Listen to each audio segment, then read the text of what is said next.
So Lucy, can you tell us where you are during the Australian winter, who you live with and how you train? Sure. My coach is Nick Almakov and I live with him and his family in Berrydale, which is quite close to the snowfields, which is very convenient. And he's a great role model for me and he's really, inspirational, has a great influence on me, so I'm very appreciative for that hospitality. And schoolwork-wise, my school is very supportive, that's PLC Sydney, and they allow me to email my teachers regularly and keep in contact with my classmates through like a buddy system so I know where the class is up to, and it works out really well, so it's definitely a good Australian season for me. Alex, how does a guy from central Melbourne get involved in cross-country skiing, and how do you train when there's no snow? Well, ever since I was a kid from the age of 3, my parents have introduced me to skiing and they've taken me up to Falls Creek every winter, and so far my love of the sport has just kept me going and pushed me harder. And every season I go up to Falls Creek with the national or big team for a few weeks of training. Not only is Claudia a talented alpine skier and now transitioned across to ski racing, and also in the pool up in Brisbane she often trains alongside Kate Campbell, Christian Springer and Sophie Eddington. Claudia, how on earth do you fit all this in? Well, my school, St Aidan's in Brisbane, is really quite helpful, like the staff are really supportive and everything.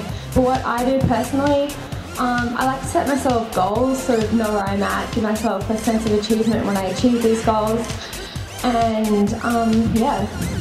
And when you're training with these Olympians in the pool, do they realise that you're about to go to the Winter Youth Olympic Games as a ski cross racer?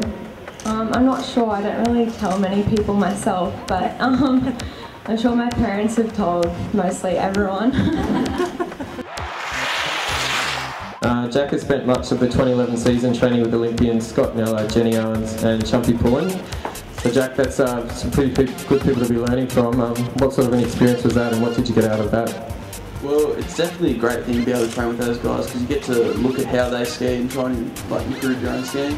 It was great, especially with Scott Millar in that, because he's like one of the world champions, so I got to watch how he skied on the course that he made in Perisher and learning different techniques from him and things like that. It's just great. Sharnita, how did you get involved in ice hockey and what's your sort of ultimate goal for the sport? Well, my family's always been involved in it. My stepdad, he used to play at a young age, so I kind of just ran in the family, and the ice rink opened up at Erina when I was younger. I started training there, and when I started making a few teams, I stepped up a level and started training up at Newcastle and in Sydney. So yeah, I guess my ultimate goal would be to be the captain of the senior team for ice hockey. That would be really amazing. Yeah. Sam, do you want to just tell us about the qualification in Finland earlier this year and how hard you've been training since then? Yeah, well, the qualification camp in Finland was very tough, and we were versing competitors from all over the world, and it was just great to see what competition we're up against. And yeah, I just can't wait for it. It's been great. And what have you been working on in particular since the qualification?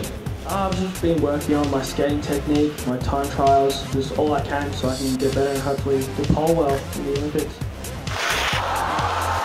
We're very fortunate Alex could be here today. She flew back in from New Zealand last night from a training session where she was training with some pretty big stars. Do you want to tell us who you were training with in New Zealand and some of the new tricks you've been working on for Innsbruck? I was training with Gretchen Barr and Kelly Clark. They're some of the world's best, and I was on a elite athlete camp which was held for 2 weeks, and we were blessed with good weather for the first week and got some really good tricks down. I learned a couple of new tricks like a front 540, which is like a 1.5 degree spin, and I have been just working on that and getting all my tricks really down pat and getting ready for the Youth Olympics.